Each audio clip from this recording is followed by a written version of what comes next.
अमित शहा यांचा अकोला दौरा संघटनात्मक दृष्टिकोनातून ठेवण्यात आला असल्याचं महसूल मंत्री राधाकृष्ण विखे पाटील यांनी म्हटलंय। तर संजय राऊत यांच्या डोक्यात परिणाम झाला असून त्यांचं मानसिक संतुलन बिघडलं असल्याची टीकाही त्यांनी केली। संजय राऊत यांनी पंतप्रधान नरेंद्र मोदींबद्दल बोलण्याची लायकी नसल्याचंही ते म्हणाले। तर महादेव जानकर शरद पवार सोबत जाणार नाही आणि बच्चू कडूचं वक्तव्य म्हणजे बार्गेनिंग केल्यासारखं वाटत असल्याची प्रतिक्रिया राधाकृष्ण विखे पाटील यांनी दिली। तसेच विखे पाटील यांनी उद्धव ठाकरेंवर देखील निशाणा साधला।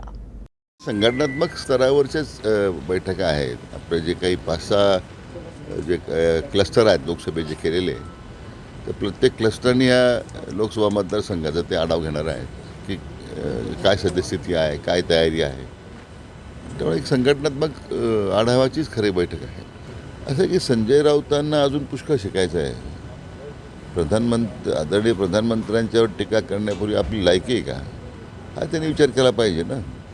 मागे अनेक वेळा आपल्याशी बोलताना सांगितलं की त्याचे डोक्यावर परिणाम झालेला आहे। त्यामुळे ज्यांचे मानसिक संतुलन बिघडलेले आहेत त्यांच्या आरोपाबद्दल काय बोलायचं हा प्रश्न। असं की जरंगे पाटलांना मी अनेक वेळा आवाहन केलं आहे की आता सरकारने एक सकारात्मक भूमिका घेतलेली आहे। घटनेमध्ये टिकणारं, न्यायालयात टिकणारं आरक्षण 10% मराठा समाजाचं दिलेलं आहे।